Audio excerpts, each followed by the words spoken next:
ang hatol ng Hajj, ang birtud nito, at ang karunungan dito. Ang Hajj ay isang dakilang obligasyon na ipinag-utos ni Allah, ang kataas-taasan, sa bawat Muslim na may matinong pag-iisip, nasa hustong gulang, malaya, at may kakayahan, minsan sa buong buhay. Sinabi ni Allah, ang kataas-taasan. At para kay Allah, tungkulin ng mga tao ang magsagawa ng pilgrimahe sa bahay sa sinumang makakatagpo ng paraan tungo rito. Ipinaalam sa atin ng propeta, sumakanya ang kapayapaan at pagpapala, ang napakalaking birtud nito na sinasabi, sinuman ang magsagawa ng Hajj at hindi gumawa ng anumang kahalayan o kasalanan ay babalik, malaya sa kasalanan, gaya noong araw na isinilang siya ng kanyang ina. Sinabi rin niya, ang tinanggap na Hajj ay walang ibang gantimpala, kundi ang paraiso. Ang karunungan sa likod ng Hajj ay malalim.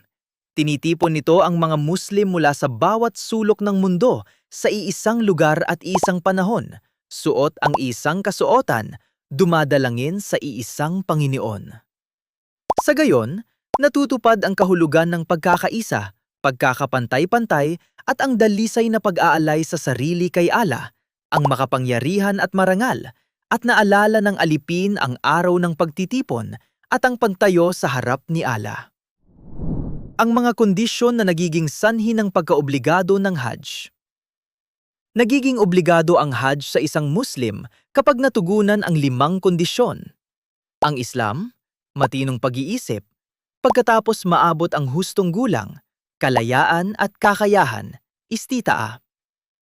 Saklaw ng kakayahan ang pisikal na kakayahang isagawa ang mga ritual at ang pinansyal na kakayahang magtaglay ng sapat para sa mga gastusin ng paglalakbay paroon at pabalik, kasama ang panustos para sa mga taong nasa ilalim ng kanyang pananagutan hanggang sa makabalik siya.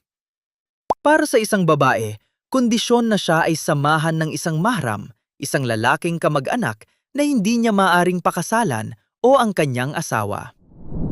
Ang mga mawakit, mga itinakdang panahon at lugar ng Hajj. Ang Hajj ay may mga mawakit ayon sa panahon at mga mawakit ayon sa lugar. Tungkol sa mga ayon sa panahon, ito ang mga buwan ng Hajj, Sawal, Dhul-Qa'dah at ang unang 10 araw ng Dhul-Hijjah. Ang pagpasok sa ihram para sa Hajj ay wasto lamang sa mga buwang ito. Tungkol naman sa mga mawakit ayon sa lugar, ito ang mga pook na itinalaga ng propeta, sumakanya ang kapayapaan at pagpapala bilang mga puntong pagpapasukan sa ihram ng mga dumarating sa Mecca. 5 ang mga ito. Ang Dhul Hulaifa, na kilala ngayon bilang Abyar Ali. Ang Mikat para sa mga tao ng Madina.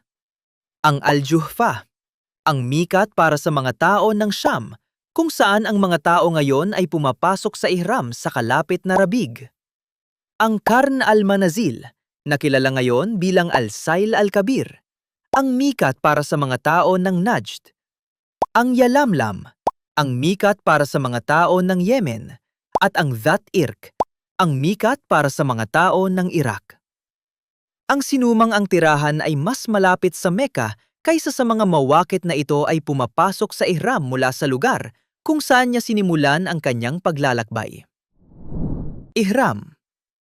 Ang ihram ay ang layunin na pumasok sa mga ritual ng Hajj, ang nusuk, at ito ay isang haligi ng Hajj. Inirerekomenda para sa pumapasok sa ihram na magsagawa ng gusul, ganap na ritual na paliligo, linisin ang sarili, at maglagay ng pabango sa kanyang katawan bago ang ihram. Pagkatapos ay isinusuot niya ang mga kasuotan ng ihram na para sa lalaki ay 2 puting piraso. Ang izar, panakip sa ibaba, at ang rida, pang-itaas na tela. Ang babae ay pumapasok sa ihram sa kanyang karaniwan at disenteng damit. Pagkatapos ay nagdarasal siya ng 2 rak'ah at binubuo ang layunin na pumasok sa mga ritual. 3 ang mga anyo ng Hajj. Ang tamattu, na ang pumasok sa ihram para sa umrah sa mga buwan ng Hajj. Pagkatapos ay lumabas sa ihram at sa kalaunan ay pumasok sa ihram para sa Hajj. Ang Qiran, na ang pumasok sa ihram para sa Hajj at Umrah ng sabay. At ang Ifrad, na ang pumasok sa ihram para sa Hajj lamang. Ang pinakamabuti sa mga ito ay ang tamatu para sa hindi nagdala ng hayop na ihahandog, ang hadi. Pagkatapos ay sinisimula niya ang talbiyah na sinasabi, Labbaik Allahumma labbaik. Labbaik la sharika laka labbaik. Innal hamda wal ni'mata laka wa al mulk. La sharika lak. Narito ako, O Allah. Narito ako. Narito ako. Wala kang katambal. Narito ako. Tunay na ang lahat ng papuri, biyaya at kaharian ay sa iyo. Wala kang katambal. Ipinagpapatuloy niya ang talbiyah hanggang sa simula niya ang tawaf.